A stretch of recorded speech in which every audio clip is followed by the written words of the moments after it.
जैसा कि last part में हमने देखा कि हेमली फॉर्मेशन किंग स्टार सील के लिए हो रही फाइट का फायदा उठाते हुए लुओ फेंग को जान से मारने की कोशिश करता है, पर उसकी ये सारी चालें फेंग पर नाकाम हो जाती है क्योंकि फेंग ने उसके अटैक का इजीली सामना कर लिया था और वो होश में आते हुए गॉड फायर सोर्स क्रिस्टल को डिस्ट्रॉय करते हुए हेमली फॉर्मेशन किंग को जान से मारने ही वाला होता है कि तभी वहाँ का सारा टाइम फ्रीज हो जाता है। लुओ फेंग एक पोर्टल के थ्रू कहीं और ही पहुंच जाता है जहाँ पर हमें कई सारी स्टार सील्स दिखाई देती हैं। फेंग उन स्टार सील्स को देखते हुए काफी हैरान हो गया था, पर फिर वो धीरे धीरे करके उसके करीब जाने लगता है जहाँ पर हमें दूर से इस पूरी जगह को दिखाया जाता है और हमें पता चलता है कि ये तो स्टार टावर का ट्रायल हॉल है। फेंग वहाँ पर मौजूद इतनी सारी स्टार सील्स को देखकर हैरान हो ही रहा होता है कि तभी फिर से एक आवाज आती है, बच्चे यहाँ आओ। इसी के साथ एक बहुत ही ज्यादा पावरफुल और फेंग को अपनी तरफ खींचते हुए कई सारे यूनिवर्सिटी से होते हुए अपने सामने ले आता है और हमें यहाँ पर फर्स्ट टाइम इस पावरफुल बीइंग की एक लुक दिखाई जाती है जो कि साइज में बहुत ही ज्यादा जाइंट और काफी ज्यादा मिस्टीरियस था। फेंग उसे देखकर शॉक होते हुए अपने मन में सोचता है, इसका प्रेशर तो इमेंस है,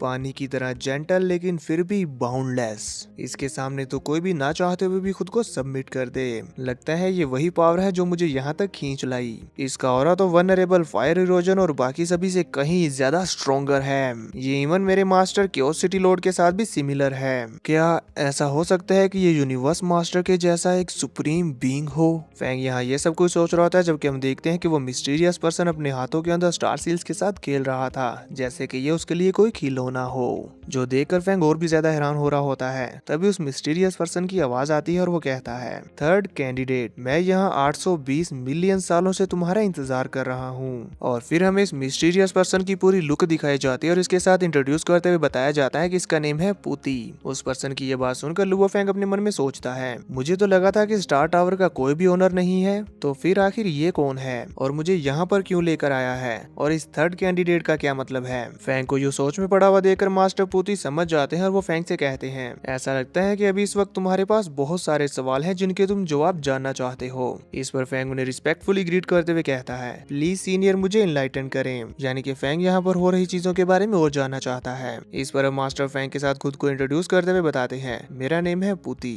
मैं स्टार टावर का गार्डियन हूँ और साथ ही तुम्हारा गाइड भी। इस पर फेंग उनसे पूछता है, क्या आप टावर के ओनर नहीं है? इस पर मास्टर पुती बताते हैं कि स्टार टावर एक ट्रेजर है जिसे कि मेरे मास्टर ने अर्थ ब्लड लाइन के लिए क्रिएट किया है। इनिशियली मैं अपने मास्टर का पहला सर्वेंट था और फिर ओवर द एंडलेस ईयर्स मैं अपने मास्टर का सीनियर डिसाइबल बनने में कामयाब हो पाया। लेकिन जिसे मास्टर ने सच्चे दिल से नर्चर किया वो है फ्लेम गॉड रेस और अर्थ ब्लड लाइन जिसे मास्टर ने पर्सनली पैदा किया। जब मास्टर पुती ये सब कुछ लुओ फेंग को बता रहे होते हैं तभी यहाँ पर हमें पास का एक सीन दिखाया जाता है जिसमें हम क्योसिटी लॉर्ड को देखते हैं और मास्टर पुती के मास्टर ने जब अर्थ के ऊपर अपनी वो टेक्निक इस्तेमाल की थी तो हमें पता चलता है कि क्योसिटी लॉर्ड को भी उस पावरफुल बीइंग की एग्जिस्टेंस का एहसास हो चुका था। पर इसके बारे में तो हमें आगे आने वाले एपिसोड्स में ही मालूम होगा कि वो इनके बारे में जानते हैं या नहीं और क्या वो अर्थ के बारे में भी सारी सच्चाई जानते हैं। यह मास्टर पुती की ये सारी बातें सुनते हुए लुओ फेंग हैरानी के साथ कहता है, फ्लेम गॉड रेस, अर्थ, क्या ये उसी ग्रेट फॉरिचन रेस के बारे में तो नहीं बता रहे जिसके बारे में जाइंट जी अरीना के ग्रेट क्रिएटर ने मेंशन किया था?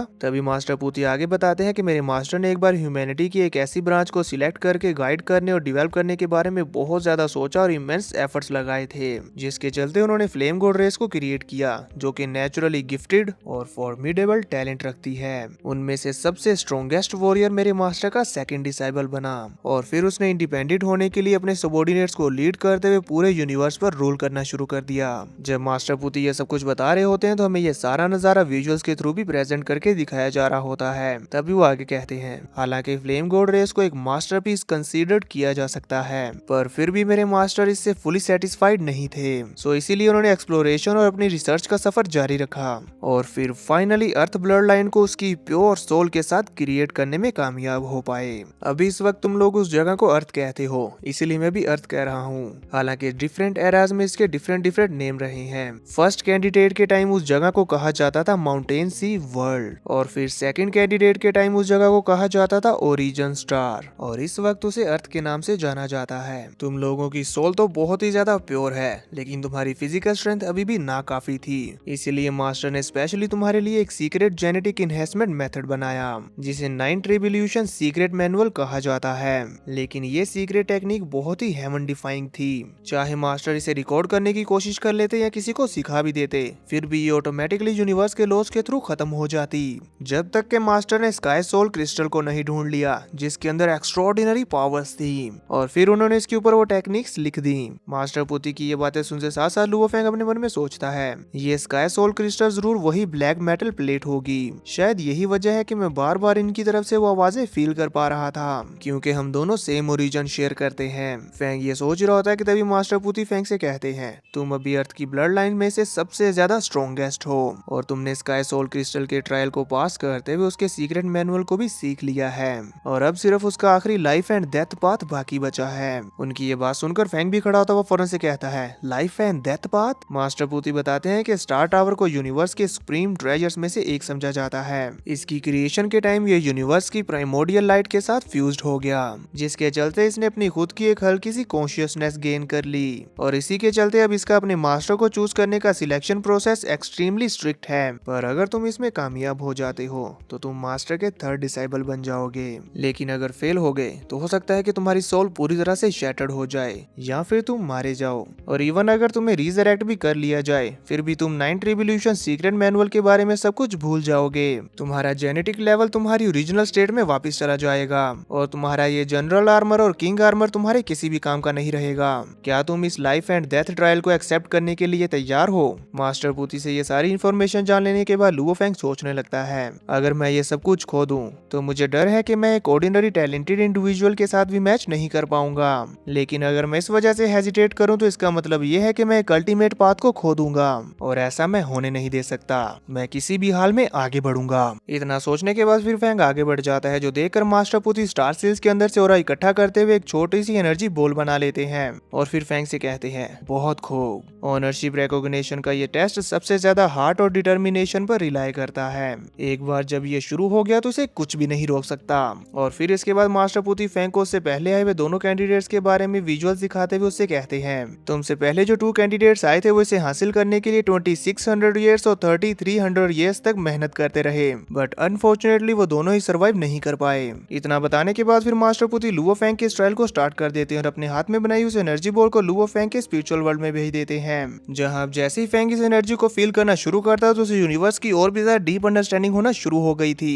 फेंग को कल्टीवेशन में ध्यान लगाया हुआ देखकर मास्टर पुती ये कहते हुए वहां से चले जाते हैं, मैं उम्मीद करता हूँ कि तुम कामयाब हो जाओ। तभी इसके बाद फिर हमें फेंग के स्पिरिचुअल वर्ल्ड का सीन दिखाया जाता है, जहाँ पर अब ये एनर्जी बॉल फेंग के कोर के साथ टकरा रही होती है। अब फिर जैसे ही वो फेंग के कोर के साथ फ्यूज होने की कोशिश करती है तो हम देखते हैं कि इसकी पावर इतनी ज्यादा थी कि फेंग की तीनों बॉडीज को जोर के झटके लग रहे होते हैं और साथ ही उसका कोर भी क्रैक होना शुरू हो गया था। इसकी वजह से फेंग को काफी ज्यादा पेन हो रहा था, तो वो इस पेन को बर्दाश्त करते हुए कहता है, ये एनर्जी बॉल मेरी सोल के टुकड़े टुकड़े कर रही है, पर अभी भी ये पेन इतना ज्यादा नहीं है जितना कि मुझे 100 ब्लड लुओ क्रिस्टल्स को अपनी बॉडी के साथ फ्यूज करने पर फील हुआ था। अब फिर ऐसे ही फेंग ध्यान लगाकर कल्टीवेशन करते रहता है और देखते देखते 1 साल बीत जाता है, फिर 2 साल, फिर 60 साल, पर फेंग अपनी जगह से जरा सा भी नहीं हिलता। उसकी ये कल्टीवेशन कंटिन्यूसली चलती रहती है और फेंग ध्यान लगाए हुए था। तभी ही सीन कट होता है, हमें दूसरी तरफ दिखाया जाता है लीडर होंग को, जो अपनी वाइफ के साथ यूनिवर्स में प्रैक्टिस कर रहे होते हैं और यहाँ पर वो काफी ज्यादा खुश नजर आ रहे थे।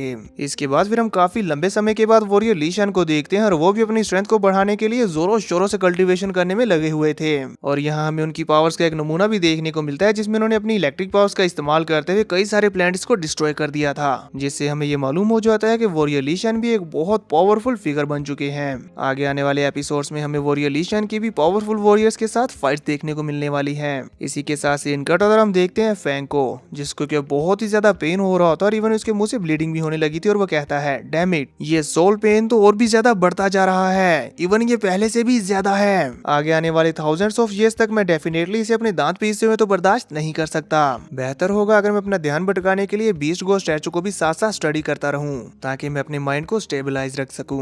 ये कहने के बाद फिर फेंग ऐसा ही करता है। अब फिर हमें 100 साल बाद का सीन दिखाया जाता है, जहाँ पर हम देखते हैं कि फेंग की बॉडी से अब बुरी तरह से ब्लीडिंग हो रही है, पर फेंग फिर भी इस पेन को बर्दाश्त करता रहता है। और फिर देखते ही देखते 300 साल बीत गए थे, जहाँ फिर हमें बाहर दूसरे जीनियस का सीन दिखाया जाता है, जो कि अपनी कल्टीवेशन में आगे बढ़ते हुए और भी ज्यादा पावरफुल बनते जा रहे थे। और वो काफी तेजी के साथ ग्रो कर रहे होते हैं। इसी के साथ फिर हम लुओ फेंग के बेटे को देखते हैं जो कि अपने फादर की बाइक के ऊपर राइड करते हुए क्योस बीस्ट को किल कर रहा था, जहाँ ए चैन भी उसका साथ दे रही होती है और उससे कहती है, मैंने तुमसे कितनी बार कहा है, तुम्हारी स्ट्रेंथ अभी इतनी नहीं है कि तुम अकेले ही इतने ज्यादा क्योस बीस्ट को चैलेंज करो। इस पर वो आंसर करते हुए कहता है, ये मेरे फादर की लेगेसी बाइक है, मुझे अपनी लिमिट्स का ब्रेक थ्रू करना ही होगा। तभी ही बोलन वहाँ पर अपीयर हो जाता है और वो फेंग के बेटे को देखते हुए कहता है, ये बच्चा बिल्कुल अपने फादर की तरह है। इसी के साथ सीन चेंज होता और हमें दिखाया जाता है कि फेंग को कल्टीवेशन करते हुए 1000 ईयर्स बीत चुके हैं, जहाँ उसकी बॉडी बुरी तरह से इंजर्ड है और उसके अंदर से ब्लीडिंग हो रही है, पर फेंग अभी भी कहता है ये इफेक्टिव लग रहा है। यहाँ पर अभी भी फेंग को काफी ज्यादा पेन हो रहा था, पर वो किसी ना किसी तरह करके से बर्दाश्त किए जा रहा होता है। तो अब देखेंगे नेक्स्ट एपिसोड में कि क्या फेंग वाकई स्टार टावर का मास्टर बन पाएगा। आप सब दोस्तों को क्या लगता है मुझे नीचे कमेंट्स में बताना मत भूलना।